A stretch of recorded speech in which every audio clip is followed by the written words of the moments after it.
The member for Deakin. Thanks, Madam Deputy Speaker. Look, it does give me great pleasure to second this motion, and I think what we just heard then from the member for Parramatta was confirmation that the Labor Party have learnt nothing from their 6 years of dismal failure in small business. We just heard a recitation of how small business is thriving.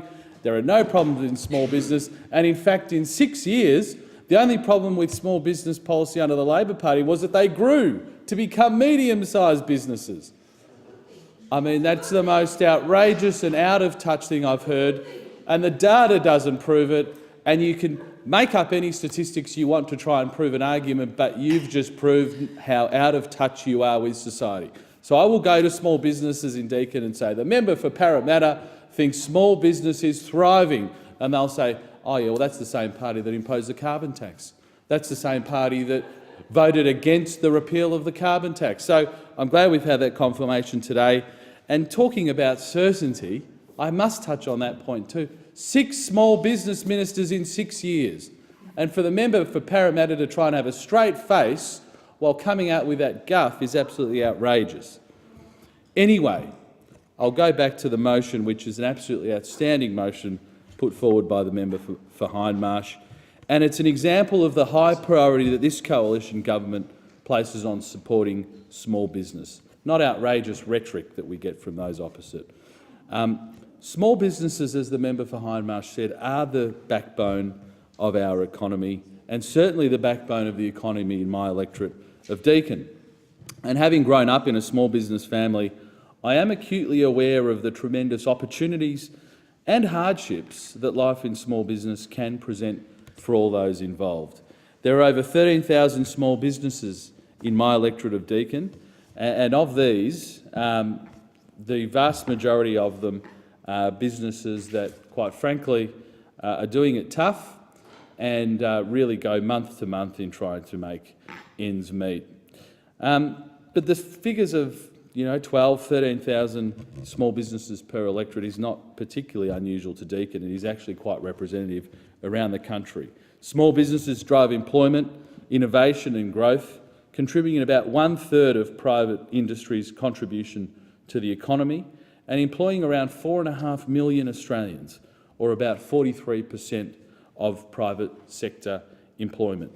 Of course, those employment figures were significantly higher under the Howard government, when small business represented 53% of private sector employment.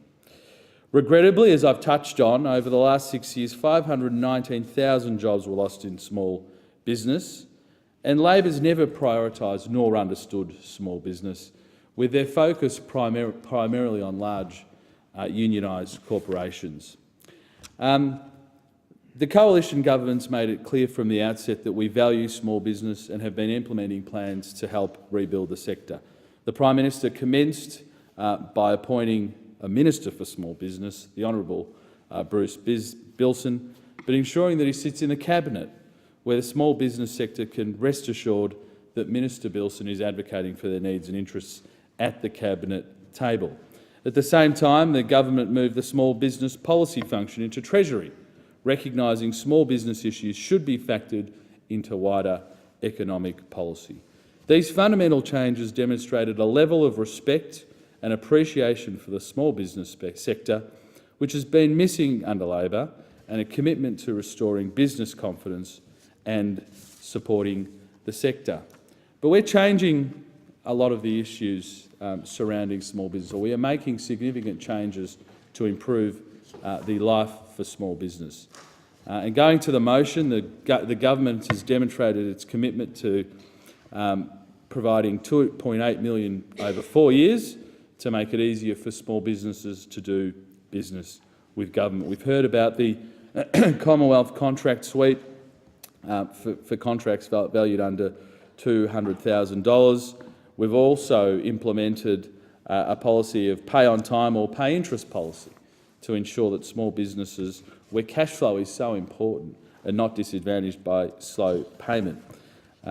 We believe that small business has a lot to offer government, and we want them to be able to access the goods and services that they provide, and we want that to increase the competition for government contracts benefiting taxpayers and government alike. I could talk about numerous other commitments, cutting the carbon tax, the competition policy review, the new small business and family enterprise ombudsman, but our time is limited today, so I just conclude by reiterating my strong support for the motion. The question is the